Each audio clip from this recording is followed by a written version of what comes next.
What's going on, traders? Welcome to this week's episode of the Weekly Watchlist.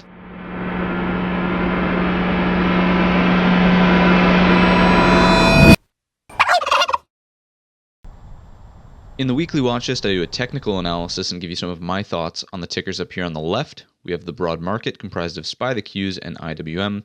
After that, we always go through our core group of companies here. And the Discord members did vote on a new set of quickfire round tickers, which you can see here. If you want to vote for next week's video, feel free to join the Discord by clicking the link down below in the description. Also, check out all of our other free resources. This week, we do have a shortened trading week due to the Thanksgiving holiday. So on Thursday, the market will be closed, and on Friday, we will have a half day. Overall, expect some lighter volume and some chop, since there will not be as many market participants this week. So jumping right into our SPY weekly chart, talking about candle structure and location as always. So here, we're actually seeing a full-bodied red candle, right? We have a very small upper wick, a nearly full-bodied red candle, and an even smaller lower wick. So generally what that implies is some more sell-side activity could be coming. But if we look at its location, it's starting to tell a little bit different of a story. If we draw in our eyeball resistance / support like that, you'll notice we're above it. But more importantly, we actually printed an inside bar inside of last week's range, right? I'd be much more bearish if this range was overlapping to down, in which case I would say, yes, most certainly looks like we will see some more sell-side activity, but for now I can't definitively say that.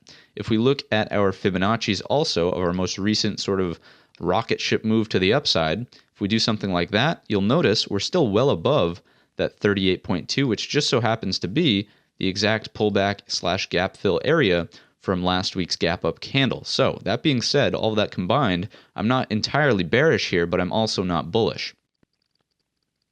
And here on the daily time frame as well, we talked about in last week's video the fact that SPY and the S&Ps should generally have a period of cooling off here after this really explosive move to the upside. So that being said, we wanted to see some sideways consolidation in this box, and that's exactly what we've been seeing this entire week. We didn't breach it to the upside, and we didn't breach it to the downside. So in order to play this shortened 3-day week, let's go ahead and break it to like an hourly chart. That way I can give you some more granular targets here for our upcoming trading session. Let's zoom in a little bit more. And what you'll notice is that we actually have on Friday a little bit of rejection here in our spike. So we talked about spike rules on Wednesday's midweek market update. Feel free to watch that if you don't know what I'm talking about here with the spike. But for now, it looks like the spike has essentially rejected prices over these highs here around 357.50, right? And want to move lower. So now that that's the case, we do have targets below. We're first looking here at 352. You can see we have bottoms in that general area. And really the line in the sand for any more downside action is the low of Tuesday, or the gap up day, or the gap fill day, excuse me, which is going to be here at 350.51. We already have talked about that as well in prior week's episodes of the Weekly Watchlist, as well as the midweek market update. If for some reason, because we do see some light volume here because of the holiday, and we see a rally come out of nowhere, the first key area on your chart coming into early on in the week is going to be the 357.53 mark. Now, why is that? Well, of course, that's the area that on Friday offered clear resistance. Even though we had higher lows coming into it, we would have expected that to break to the upside, but it just wasn't the case. So 357.53 is going to act as a little mini pressure cooker top there. If it breaks, look for our next level at 358.63, and from there, our targets essentially are mapped out.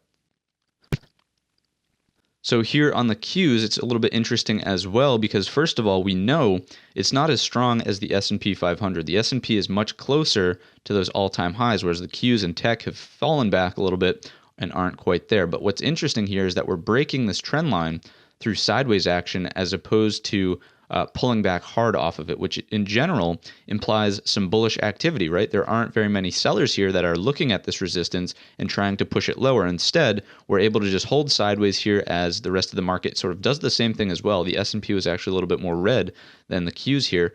But generally, we're looking for a breakout over this 293.41 to just pop back up over this resistance trend line and look for our swing high here at 297.34.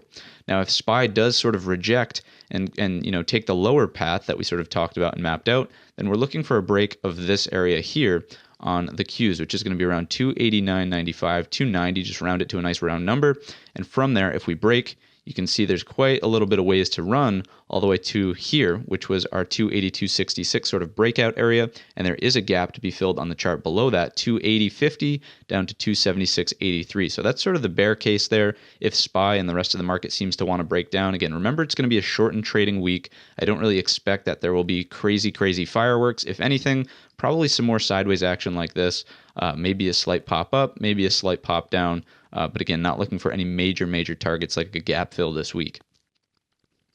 And last but not least, we have IWM Russell 2000 and our small caps, and obviously the picture here is once again completely different in the fact that we have bullish consolidation happening directly at the all-time highs. We talked about this pressure cooker top holding. Boom, we did get the break and move up. And now, essentially, we have the same thing. We're looking at a consolidation range here. If we can break out of this range, then we're just looking for a double to the upside. Again, not entirely sure if that will happen on light volume this week, but that would put us at a target, for example, up here around 182 quarter. I just call it 182 the whole dollar. We will be in blue sky territory, so play whole and half dollars as we go into that level. If for some reason we get a breakdown, which it doesn't look likely because we have a green candle here, as well as a sort of hammer candle, green hammer there on Friday, right off of key support. If we go lower though, if that breaks, again, I don't think it's likely, but look for a move back down to here, our previous pressure cooker top at 173.39. Anything below that, just look for the bottom of this gap up range here at 168.36. If you've made it to this point in the video, I'm sure you're enjoying the analysis. Hit the thumbs up button and subscribe to the channel so you know every single time a new video comes out. So jumping right into Apple, I do want to again remind you that our ranges are narrow and tight now instead of being this really large and expansive range that we've seen in the past. So adjust your strategies and expectations accordingly. 119 here on Apple still continues to be a chop zone, but it does look like we're now below it with a little bit of more strength, right? A red continuation candle here. If we go below Thursday's low, I think 115.50 looks like a great target, especially with the 50 SMA right there as well. Look for a super support first touch bounce out of it, but if we do continue lower, our next target below is here at 112.32. Again, for a realistic upside target, let's say our 119 breaks back to the upside, the market sees a little bit of a reversal, then we're looking at a realistic target here really around 121 the whole dollar. You'll notice once rejection here, here, and here, as opposed to just jumping the gun right into our 125 target. But, you know, if that 121 does break, certainly target that 125. We also have a resistance trend line in play that I do want to make your attention to, something that looks like this. When we have our anchor point here, touch 1, and then 2, 3 should certainly be in play if that 119 breaks and act as a little bump in the road before our 121 whole dollar. So jumping over to Netflix, we have an entire week of inverted hammer candles. But what you'll notice, and it's kind of interesting, is that on the last 3 trading days, we actually have a set of higher lows being formed. So let's just talk about upside first. If we get clean acceptance above, I would say this level here, let me grab the drawing tool first. I would say if we get clean acceptance above our 488.64-ish area, then we could potentially target our next area of resistance, which is going to come from these tops in here at the 496 area just about, and the 50 SMA is just above that. A lot of overhead resistance, I would say, right? So 500 psychological, 50 SMA, this target here at 496 just about, and then right above that, another set of resistance at 503. So definitely a strong area of resistance in this white dot, and especially with these inverted hammers, it doesn't look like the buyers have too much conviction. So that being said, if we break down below these lows here, this flush point at 477.62, expect a quick move into our next major flush point at 467, which I've really been talking about for quite some time. You'll notice all these touches here. If that one breaks, it's sort of bye-bye for Netflix, probably coming all the way down into our 427.82 with a little bump in the road at that 200 SMA. So as we all know, Tesla will be included in the S&P 500 on December 21st, so watch out for that date. Put it on your calendars. For now, we're looking at a large gap below us here at 433, fills down to 412. I'm not saying that that is in play at all. I just want to make your attention to it. But from there, we're seeing a large bull flag being formed. And what's important about this bull flag is that instead of pulling back hard off of these all-time highs, instead what we're seeing is some sideways consolidation, which generally bodes well for some upside continuation. So if we do break out, look for whole dollars, $5, $10, $25 marks on a stock trading over $500. If we break down, down, we first have support here at 488.67, the double bottom from Thursday, Friday. After that, we're looking at a support from intraday that happened at 483, and anything below that, again, just really pay attention to this. There's really emotional buying in there. There's not a whole lot of candle structure. So it could very easily see a pullback down here into our breakout zone from in here, right? If that area breaks on the chart. So be aware of that. If the 483 breaks, boom, could get a little nastier than you think, especially given the fact that Tesla is so green recently, and could be a little bit of a surprise if you didn't watch out for that. So be aware. Again, sideways consolidation looks good for now, but if that does break, very little resistance in this area of the chart. Alibaba offered us a great opportunity here on Thursday and Friday after it printed a hammer candle right at key support on an extremely oversold move here. So that being said, we caught the little bit of a dead cat bounce into our prior breakdown/breakout area, depending on how you want to classify it, right? This was the breakout, and then this was the breakdown zone. So that being said, what do we have to look at now? Well, on Friday, we have a green full-bodied continuation candle on really solid green volume, right? So I would have the expectation that we at least come in and retest our resistance here at 276, 277 if we want to round that up. After that, you'll notice large gap remains in the chart above. 50 SMA is hovering up there as well. So anything over 280 fills up to 290.57, about a $10 gap there, right? Pretty big on a $200 stock. That being said, if we get some sort of rejection, if this is just a dead cat bounce, I would first watch out for something like an inverted hammer candle to print somewhere in here, and then look for some downside action, in which case we would have to break back down through our support zone here at 268 to 265, and anything underneath, I'd really just be watching out for the low here around 253.81. Facebook is another one of our stocks that's suffering from being stuck in a pretty tight and narrow range. And what you'll notice is the 50 SMA is really preventing it from doing the full double and coming down into our 265 area. So if we get a bounce out of this sort of support area, it looks like, it's kind of trying to hold up. If we get a bounce here, look for a move back into this range right here, in which case if we get a close above that 273 mark, look for a swing up to our 278, aka a look below and fail, in which case we target the top of that range.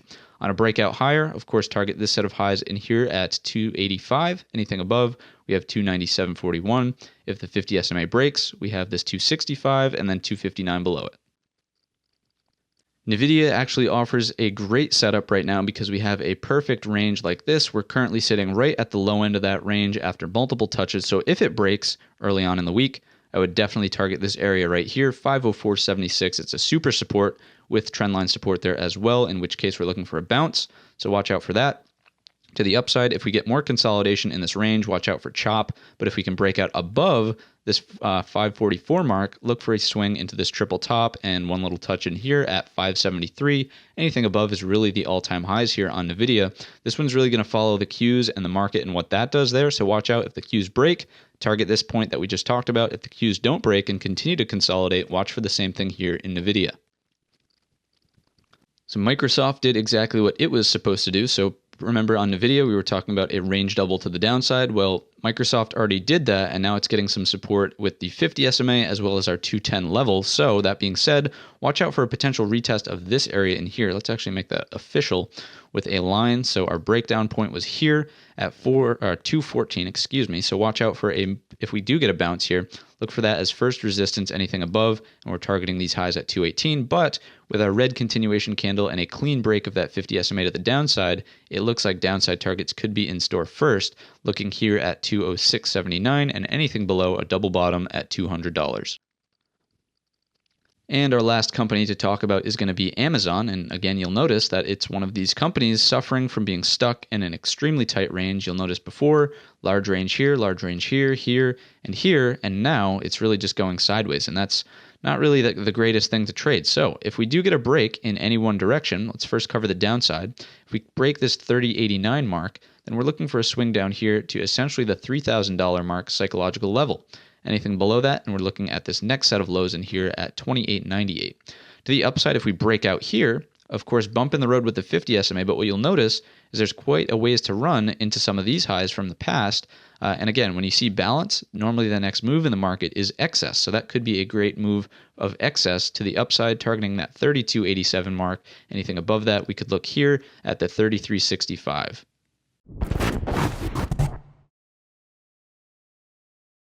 Off the quickfire round with Neo, of course, noticing a new little point of resistance up here around 49.43. We have an inverted hammer candle that printed there on Friday. So let's see if we can either get a little bit of a pullback and consolidation just below before breaking and making a reattempt at the all-time high here at 54.20. Anything below, if it fails in a grander sense of the word fail, essentially look for 44.65. Anything underneath that, and we have support in here at 40.63. But real quick, in terms of a trend analysis, certainly lows here, higher lows here, higher low here. I would call that the line in the sand, which is probably right around 43. But what we really need to see happen is the higher highs continue as well. Otherwise, what I think is destined for Neo is some chop in here as we digest ultimately this extremely maybe not overextended, but extremely large move in the upward direction that really has had no significant pullback at all. So watch out for that if we do start to see some chop and a failure to put in a new all-time high.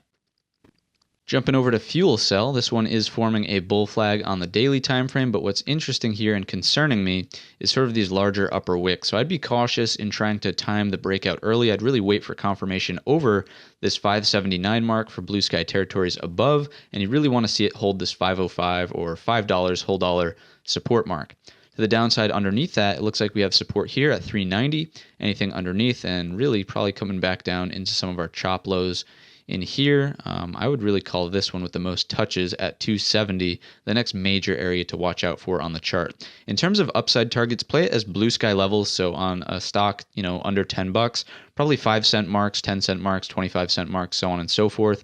Because if we scroll back, and let me scrunch it up actually, what you'll notice is the stock underwent a number of reverse splits and the price action back there is way out of whack, so we're not going to rely on it whatsoever. That being said, again, blue sky territories above the bull flag and a breakdown, we see $4 up next. Looks like we have to redraw some levels on net here as well, so a little bit of a pressure cooker top forming actually at the 66.14 mark. If it breaks, watch out for a move into the all-time high there at 71.77. Looks like next support below is sort of in here. That actually coincides quite nicely with this set of highs as well at 61.80. So if the inverted hammer does see a pullback, watch out for that area right there. And one more below us, let's just map it out, is going to be at 58.29. So Roku, it looks like I had the pre-market high mapped out for a breakout on Friday. Hint, hint, that's a little strategy you can use. But for now, that's going to act as a support, right? Because we are in blue sky territories. If we pull back, we want to see this double top act as support at 255.58, anything underneath. And it looks like this area of the chart is of importance at 239. And of course, the new all-time high at 266, just about. We'll round it up. That being said, blue sky territories, whole dollars, $5 and $10 marks here on a stock over 250. And to the downside, we covered our supports there. It looks like we're in a strong breakout right now. So watch out for a little sideways consolidation. Maybe if we continue to see some up days, maybe let it cool off sideways somewhere up here, do something like this, and then potentially another bull flag breakout to the upside.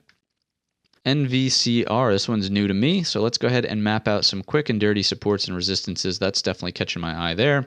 Definitely some resistance in that area, the all-time high zone up here around 140, and of course a large upper wick there on Friday's action. Let's see if that amounts to any sort of pullback. If it does, we want to see it hold the 128.64 from there. Probably a reattempt at these all-time highs, the triple top up there at 140. To the downside, though, if that breaks, of course, watch out for the 50 SMA to be, towards the lower third of this range right in here. But ultimately, our support is at 118.82. Spotify just going through a massive consolidation, really, ever since the early parts of summer. So we haven't made too much upward progress, but that being said, it really sets up for a nice responsive trade, right? We have support in here, support down here, and resistance up here. So that being said, we're at, kind of coming off of support. If we see more upside continuation, the target's quite clear, up around this 285, even a little bit higher, all right? There's another sort of layer to this, so we can call it a zone up to 293 just about. And with a green continuation candle like this on Friday holding above that 50 SMA now, I would certainly expect some more upside activity.